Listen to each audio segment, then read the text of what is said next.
My grandfather was a young man when he left his home in Japan and went to see the world.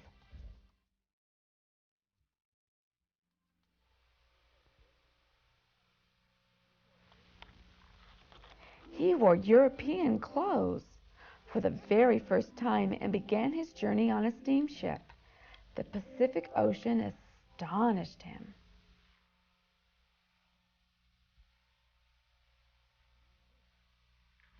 For 3 weeks he did not see land.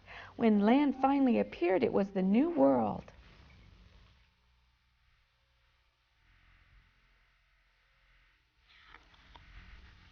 He explored North America by train and riverboat, and often walked for days on end.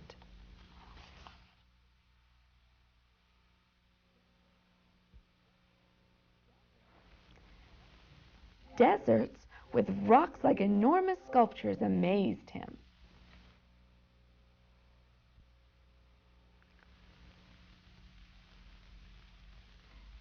The endless farm fields reminded him of the ocean he had crossed.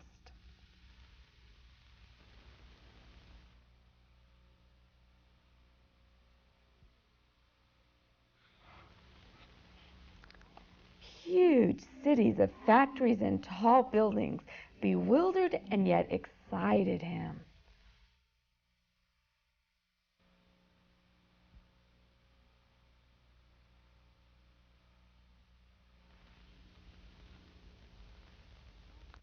He marveled at the towering mountains and rivers as clear as the sky.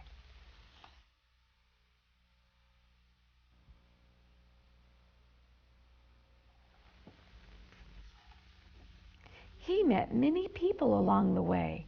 He shook hands with black men and white men, with yellow men and red men.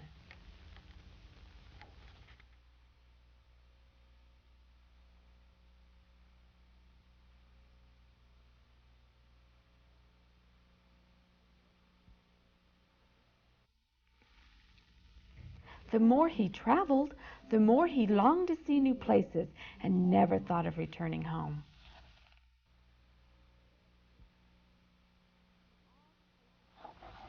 Of all the places he visited, he liked California best. He loved the strong sunlight there, the Sierra Mountains, the lonely seacoast.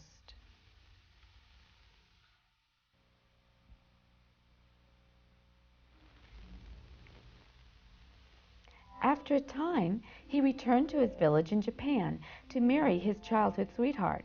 Then he brought his bride to the new country.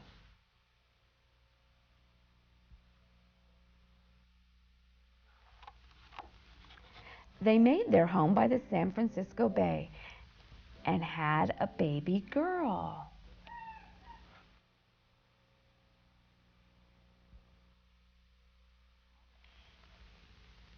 As his daughter grew, my grandfather began to think about his own childhood. He thought about his old friends.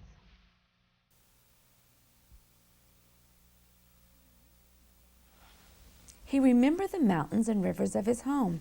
He surrounded himself with songbirds, but he could not forget.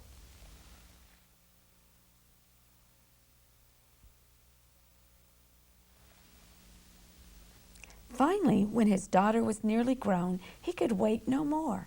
He took his family and returned to his homeland.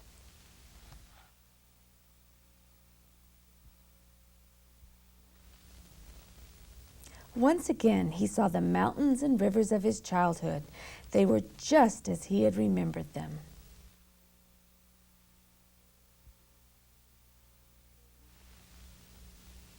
Once again, he exchanged stories and laughed with his old friends.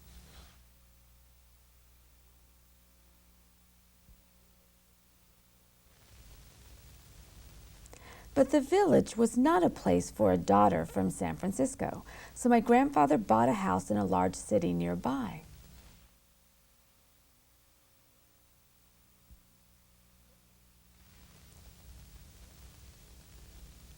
There, the young woman fell in love, married, and sometime later, I was born.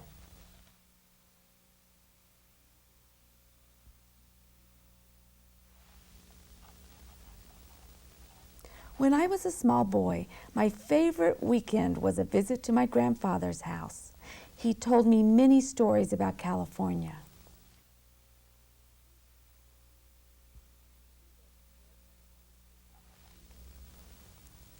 He raised warblers and silver eyes, but he could not forget the mountains and rivers of California, so he planned a trip.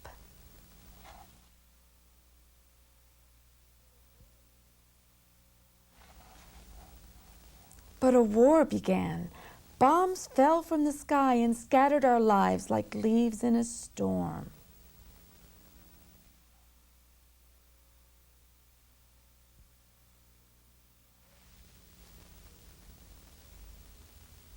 When the war ended, there was nothing left of the city and of the house where my grandparents had lived.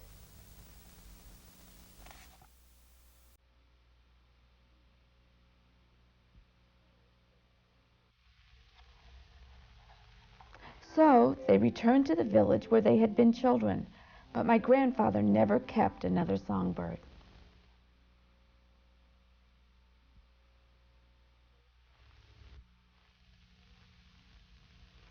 The last time I saw him, my grandfather said that he longed to see California one more time. He never did.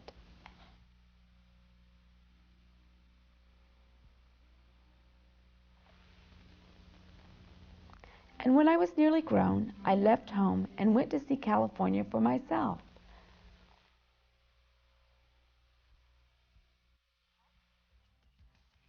After a time, I came to love the land my grandfather had loved, and I stayed on and on until I had a daughter of my own. But I also miss the mountains and rivers of my childhood. I miss my old friends. So I return now and then when I cannot still the longing in my heart.